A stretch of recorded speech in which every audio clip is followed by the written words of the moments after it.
Cottonwood, California, nearly 530 miles north of Los Angeles, is a community of roughly 3,300 people located on the border of Tehama and Shasta County. The agricultural-centered town, founded on local tradition and small-town values, had long been a little-known spot on the map until Mother's Day 2020, when one of the first known large gatherings took place at the Cottonwood Rodeo.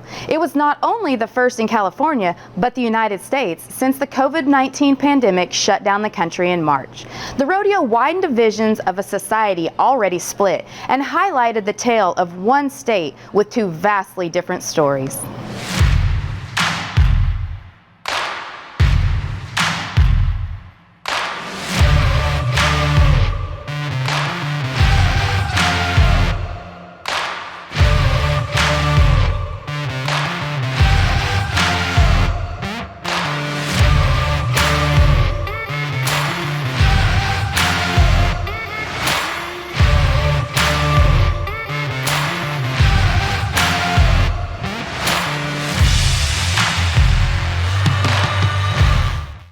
Good morning, I'm Haley Bridwell, and welcome to Red Bluff, California, in the famous Palomino Room here on Main Street. I'm with Jeff Davis of 4-Star Rodeo, and we're going to be talking today about the Cottonwood Rodeo that happened nearly 3 weeks ago today. Jeff, thanks for coming in. You bet, Haley. Thanks for having me. So for those of you that don't know, and for those that are not blessed to be around this part of the world, tell us about 4-Star Rodeo Company and how your family came to be in the rodeo business. Well, about a little over 30 years ago, my wife's cousin, Don Jones, and Ronnie Garcia started 4-Star Rodeo Company. My wife worked for him and as a secretary, and I ended up buying Ronnie out, and then a little bit later on I bought Don out. And so then it was just Terry and I had the company, and we started, we started from the ground up. I mean, we started junior rodeo, high school rodeo, open rodeos, amateur rodeos, and then in 2007, bought out Russell Rodeos and got our PRCA card. So, our family's been here for 58 years. We moved here from Tucson, Arizona when I was just a little baby. And my dad's a cattle rancher, and so we've just been in the livestock industry here. Very nice. So a lot of people that are not from here that move here, I was one of those people. When you first move here, a lot of the stereotypical comments are LA, San Francisco, large city. Tell us a little bit about the differences for those that have not been here or haven't really read up on the tale of the two states, the northern half versus the southern half. Northern California is all ranches, farmland, very, very conservative. Cottonwood's just a little ranching community there. It's got one of the biggest auction yards west of the Mississippi. They sell a lot of cattle there. You get past Sacramento. I mean, actually the whole valley is a lot of farms and ranches, but then you get along the coastline, and that's where all the people are, and that's where you get all the media attention. And so everybody thinks of California as being like LA, beaches, skyscrapers, sidewalks. That's not it at all. I mean, 90% of California is farmland, ranching land, and so we are up here in Northern California. It's a lot like, like you said, where you came from in Kansas. Yeah, that was one of the things that was most amazing to me when I got here, with the demographics were so similar as far as the agriculture industry, the farming and the ranching, and just the speed of the people at which we move, and there's not a lot of heavily populated areas in the North State. No, I mean, Cottonwood's just a little cowboy town. I think you had said something earlier, 3,300 people, population there, and it's just a little cowboy town that their main thing throughout their whole year is their Mother's Day rodeo. And how long has the Cottonwood Mother's Day rodeo been in existence? 58 years. 58 years. This is the 58th annual. So on a typical year for 4-Star Rodeo, a year ago, what does that year look like? A year ago, we were rolling. We would be in, let me think, Central Point, Oregon today. And we've been there for a lot of years, and so we'd be in Central Point. The week after that, we'd go to Sisters, and then we'd help at Eagle, Idaho. We'd help at Sisters, and so we were busy. We had lots of rodeos, and things were going good.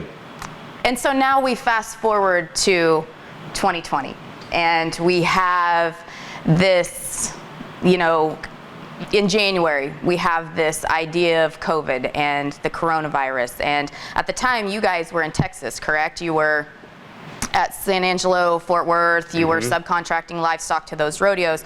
So take us through, you know, where were you guys, and you came home and the shutdown happened, and what that looked like for you. So this winter we were at Fort Worth, San Angelo. We left there about the first part of March, I'm going to say. Came home. We get really busy the 1st of April. You know, we start with Oakdale, and then right on into Red Bluff. So I wanted that. We used to stay and go to Houston, but it just got too close to our spring run. So we get our livestock home the first part of March, give them a break. And so we got home, getting ready for our spring run, and then this hits. And you know, at first of all, you know, we didn't know what the virus was. I don't think anybody does. They still don't. But you know, shelter in place for a while. Let's flatten the curve, and you know, so okay, well, you know, we're going to miss a few rodeos. Right. But you know, we'll get back on track, and you know, hopefully by the middle of April, 1st of May, we'll be rolling again. Yeah.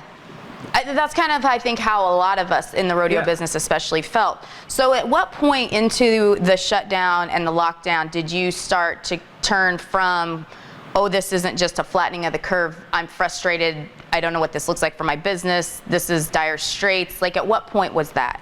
Oh, I was going to say, it was probably around the end of April, 1st of May, when I was seeing rodeos canceling out 2 or 3 months ahead of time.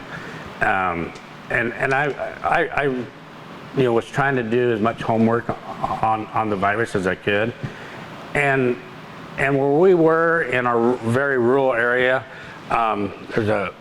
between the two counties there's about 250,000 people, and we only had, if you combine, there was 36 cases, I believe, in Shasta County, and at the time I think there was only 2 or 3 in Tehama County, or maybe 1, I don't really remember.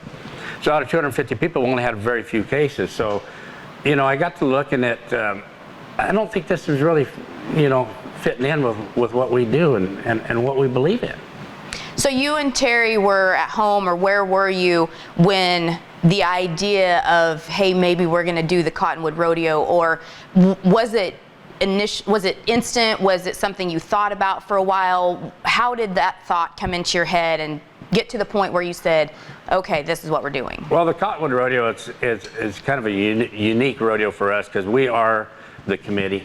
You know, we're the stock contractors. We do everything. You know, we get the sponsors. We you know, we are the committee.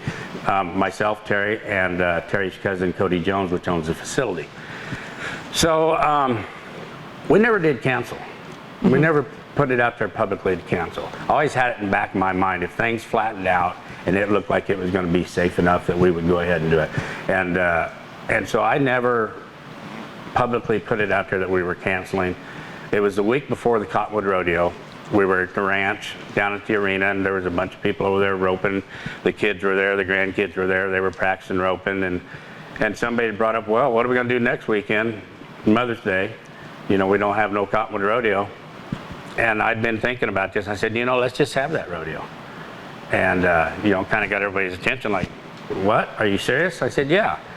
And within 30 seconds they were saying, yeah, we can do this, we can do this. And I mean, everybody, you know, just joined in, we need to do this.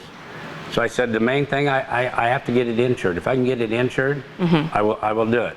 The next day I called the insurance company. They got back to me later that afternoon. They said, yes, you will be insured 100%. So that evening we figured out, you know, that we would, it's usually a California Cowboys Professional Rodeo Association rodeo, that we would just make it open this year, mainly because I didn't want somebody to have to go buy a card to come to a rodeo of the association. And also being open is that everybody's got a chance to come and compete. Right. You know, if you're a young kid, if you're a world champion or whatever, you have a chance to come here and compete. So we put it together, you know, $100 fees, 100% payback, you know. Let's go have a rodeo and let's have fun. Did you ever consider at any point having a professional rodeo through the Professional Rodeo Cowboys Association, or it had always been this kind of rodeo, so now going forward we're just going to leave it that, or was there any consideration for the PRCA in that conversation? Oh yeah, of course. Right after I got my card and my PRCA card in 2007, I wanted to make it a PRCA rodeo. But Reading is the next week, and we are 15 miles away from one another. So that just wasn't going to work. You know, we were too close to Reading, and being it's been a CCPRA rodeo for 58 years, we just left it at that. Yeah. You know, so yeah, there was consideration to move it, but with it being so close to Reading and actually so close to Red Bluff, the PRCA wouldn't allow it. So it's always one thing to have that conversation, you know, with your family at the roping arena, like we all do so often, and say, hey, we're going to have the Cottonwood Rodeo, and everybody jumps on board. But then the next morning you wake up, and then was there still that sense of eagerness and excitement, and that yes, this is what we're going to do? Oh, I think times 100. Okay. You know, yeah, everybody just said, you know, let's do it, and I was excited to do it, and you know, I talked to the local sheriff, told him what we were going to do. You know, he couldn't publicly really come out and say great, but he did inform me that you know, what you do down there, you know, we're not going to come down there and harass you or anything unless you need some help down there. Call us and we'll be down there. So there were conversations with the sheriff, and then you contacted the health department. Actually, after I talked to the sheriff, because the sheriff had talked to the health department contacted me, and they had asked me, you know, was I going to put the rodeo on Sunday? And I said yes. It's normally a 2-day event, so we said we're going to go to a 1-day event this year. And they said, okay, we would recommend that you postpone it. I said, fine. I said, give me a date. You want me to do it in June, July, August? How about May of next year? Can you guarantee me that this virus is going to go away and everything's going to be back to normal in May of next year? And they said, well, no, we can't. I said, then we're going to have it on Sunday. And I said, we're not going to get an ABC permit, alcohol beverage control permit. We're not going to need, I'm not going to sell any food. And in the conversation, we got to food trucks. And so I said, if some food trucks want to come and set up out there, that's fine. So yes, there was conversations with the local sheriff and the health department. And did they recommend the CDC guidelines? Because I attended the Cottonwood Rodeo, as did many of our friends and fellow people in the community. You had wash stations, you had the CDC recommendations. Did they give you that, or was that something that you guys just felt necessary with where we were in the world at that point? No, we did that on our own. I told them that, you know, we're going to have the rodeo, and this is what we're going to do. We're going to post the CDC guidelines. We're going to have hand washing stations. I don't think you've ever been to a rodeo where there's so many hand washing stations. I would agree. You know, I mean, we had hand washing stations everywhere. You know, we posted, we had 3 gates that go into the rodeo. One's for the spectators, one's for the VIP and the sponsors, and then the other one for the contestants. But a 4x8 posted banner with all the CDC guidelines on there, and we also, you know, enter at your own risk. You know, I'm not making anybody come to this rodeo. We're having a rodeo. We're opening it up. If you wanted to come, you could come. It was time. Our community needed it.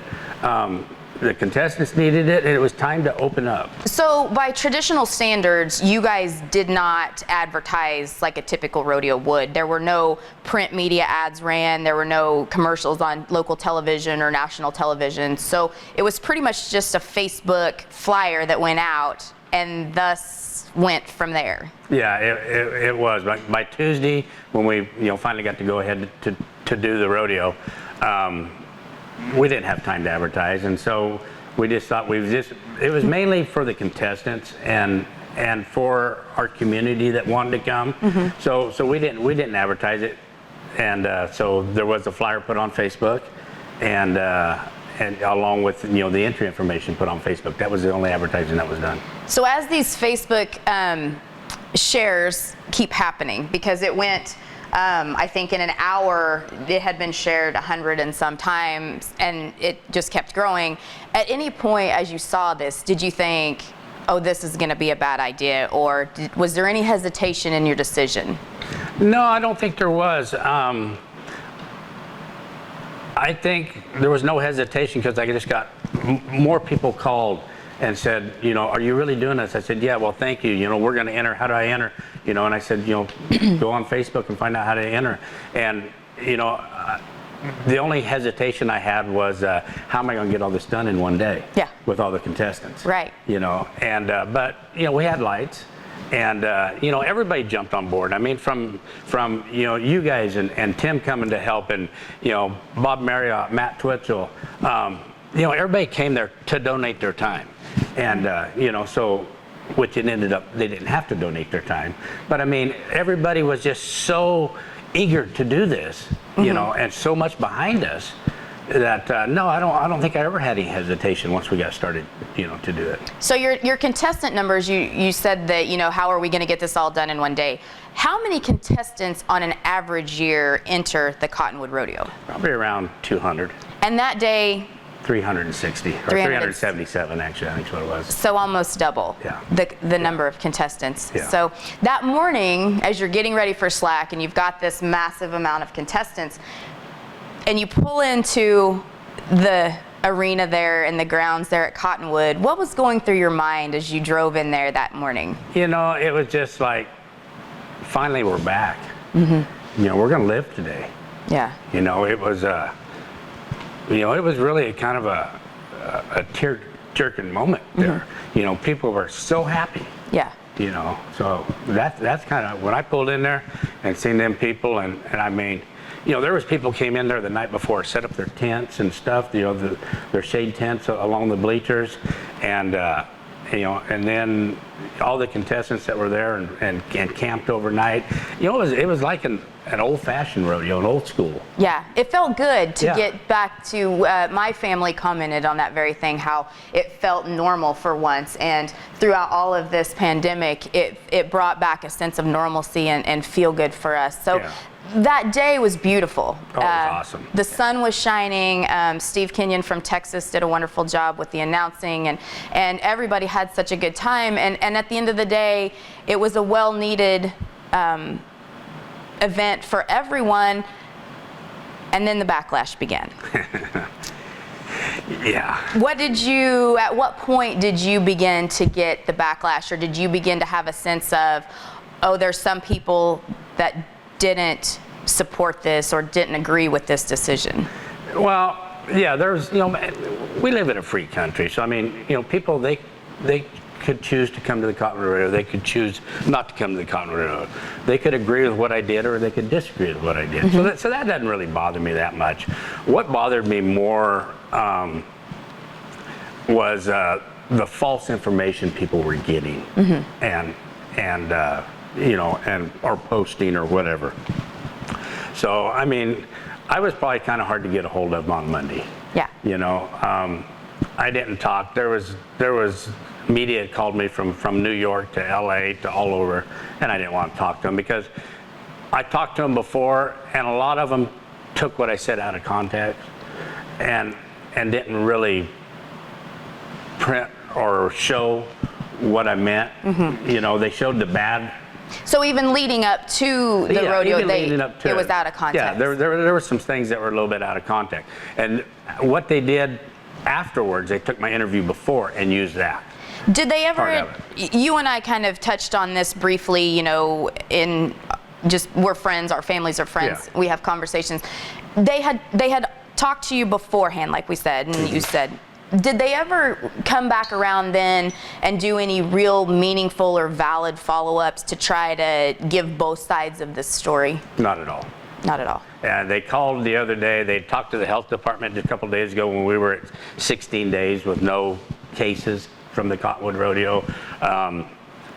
They called and wanted to know a final spectator count. And I it's hard to give us an exact count. I mean, I know there was 1,800 people probably went through the gates plus everybody. I mean, there was between 1,800 and 2,000 people. It could have been 2,500. I don't know. Yeah. But I do know, through the spectator gate what went through there. And I said, okay, you talked to the health department this morning, so are you going to talk to me? No, that's all we need. I said, well, don't you want to hear my side? Right. No, we're good.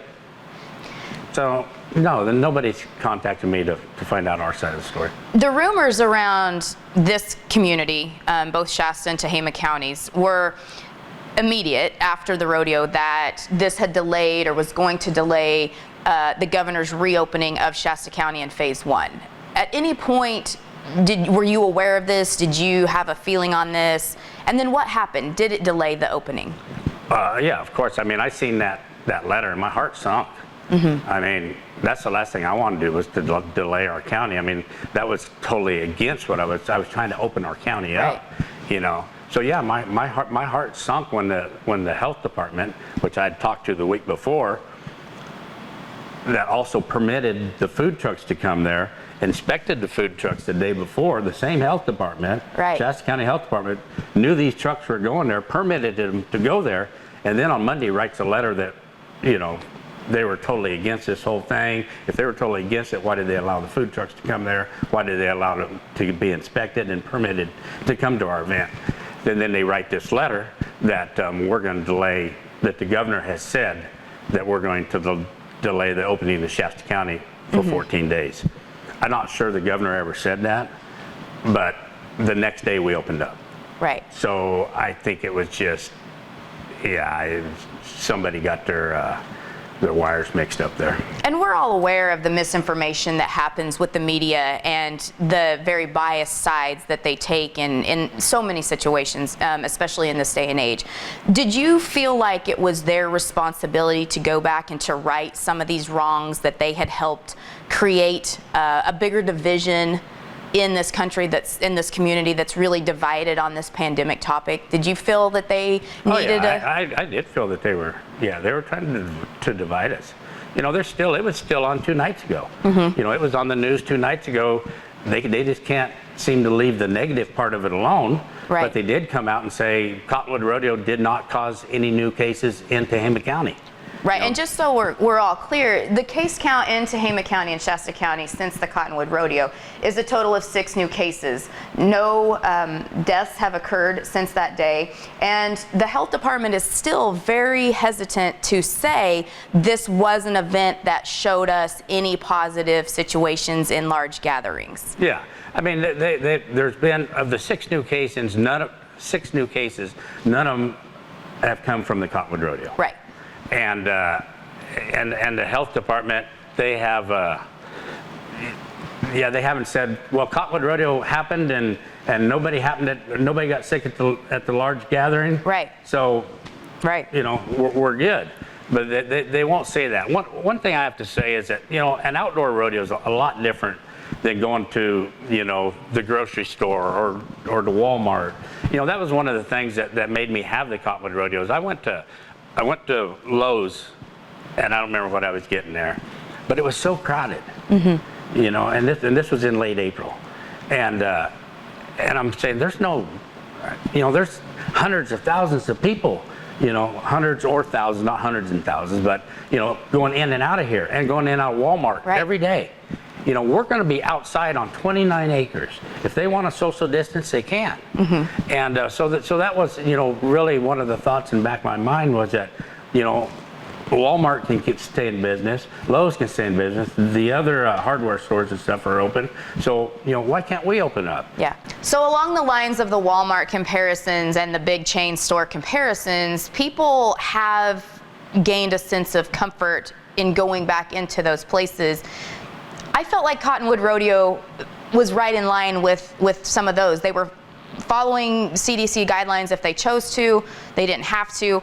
But yeah, the big chain stores are open and have been, and we see more and more people going in and out of them. Well, yeah, and it, you know, we're outdoors, and they said this from the start that you know, this virus doesn't live very good outdoors. You know, it was almost, I think it was 88 or almost 90 degrees that day, and we have, you know, all the room there that, you know, if people wanted to social distance, they could. And you've seen that. I mean, people brought, you know, they tailgated. You know, they brought their barbecues. They brought their little smoke machines to cook their brisket and their tri-tip in. And they were parked off over here, but, you know, if you didn't want to social distance, I mean, they were sitting next to one another too. You know, we did suggest that you follow the guidelines, but I'm not going to go over there and break up a family that probably came there in the same truck anyway. And there were people that came from, out of state, obviously. There were people that were reported to have come from 4 hours away and farther. One of the feel-good stories I really want to touch on of that day, you had come by where my family was sitting and stopped for a second and told of the gentleman that had come late. He'd got there late to the rodeo, but he was not going to come in if he didn't pay. Yeah, that's a... we shut the gates down at, or quit taking money at 3 o'clock. Just opened it up. And this guy and his family, the lady walked off with the cash box. He says, hey, she goes, no, Jeff shut the gate down. You guys can come in. Right. He says, I drove 2 hours to come here. I'm going to support this man, and he's going to take my money. And this guy chased her down and paid her. Yeah. And So- she had kind of an emotional little tear in Yeah. her eye when she came to you. And Yeah, she did. She said it was like that the whole day. It was $15 to get in the gate. They'd hand them $20. Right. And say keep it. You know what I mean? It was just it was just a great day. I mean, to see it's just hard to describe. You were there, so you got Right. to see it. But to see the joy on everybody's faces, from contestants, to the spectators, to everybody, they had such a great time. It was almost like we can live again. We're not going to be in this box, forever. We can live again, and we need to start living again. Right. And for so many, it felt that way. We had lots of comments on Facebook, on your page, on other pages that had shared different feel-good stories about that day. And one of the comments that came was, God bless the Davis family and for what you did. When you look back on this event, the opening that day featured a lot of your grandkids and lots of 3rd and 4th generation rodeo kids. When you look back on this 6 years, they look back on it in 6 years, what do you want their memories to be? Oh, just that we weren't scared, that it was time to open up. We're a huge family, and I think we did what was right. I really do. Even to this day, I mean, there's been a lot of negative people say that we jeopardized people's health. This is America. You jeopardize your health when you get out there on that highway and you drive in your car. If you did not want to come to the Cottonwood Rodeo, you don't have to come. But the people that wanted to come and enjoy life were able to come. And it's just going to be like, I was hoping a lot more rodeos would open up after we did. There has been a few, but it's still pretty much, shut down. There are some, people are scared. The media has got people scared to death over this deal. And I'm just not a real true believer in that. This virus is probably not going away. So you need to live your life. Do you believe it's going to take grassroots efforts like the Cottonwood Rodeo and not being defiant of the government, but standing strong and forging ahead and doing what they feel necessary? Is that what's going to bring rodeo back? I definitely agree that that's what it's going to take. It's going to take these little rodeos to get started, and and let's get a movement going and get these rodeos, get people's lives back. Get them back. I mean, we all know that the virus is dangerous, but so is the other viruses we have. This one, to me, is not a lot different. If you have underlying health conditions, stay home. And we tried to, with our guidelines and stuff, we tried to, tell everybody that, if you're sick or, that was on. If you've got a fever, if you're sick, if you got a cough, do not enter. Was on our deal, and was on our sign coming in there. So. I think that having these little rodeos is what it's going to take, to get things open back up. And, people are going to have to start living again. We cannot have what we've had going on. It's tearing our economy apart. Right. I mean, I've been in business for 30 years, and we've been 30 years building this company. And I don't think people know the devastation in 2 months, what it's done to your business, too. You guys are in the same boat. If I start tomorrow, I'm still going to have a bad year, Right. Because I've lost all my spring runs, and it's not only me. It's like the Palomino room here. They're open up, starting to go again, but it was devastating for them for a couple months. It's devastating for the hair salon across the road. I think that people need to use some common sense and get back to work. Are you worried? One of the things that we talk about, especially with the rodeo business, and I'm sure it's applicable to a lot of businesses, but we worry that because we are so volunteer based, that a lot of these volunteers will not return, and these rodeos in so many places will not be able to function again after 2020. And we worry that our lifestyle as we know it is on the verge of extinction. Does that cross your mind or your family's conversations at the dinner table? Oh, of course it does. I mean, like you said, these rodeos, it's 100% volunteers put these things on, and a lot of them are struggling and have struggled. And it's scary that they canceled. Will they come back? Right. They say they will, and I hope they will, and we'll do all we can to help them come back. But yeah, if not, it's going to be detrimental to our lifestyle, and to rodeo in general. And I mean from top to bottom. Yeah. So at the end of the day, the Cottonwood Rodeo happened. My opinion is it set a precedent for a lot of rodeos to continue and to carry on. At the end of the day, when you lay your head down at night, are you a hero? No. No? Why? All I did something I believed in. I mean, I believe that we needed to live.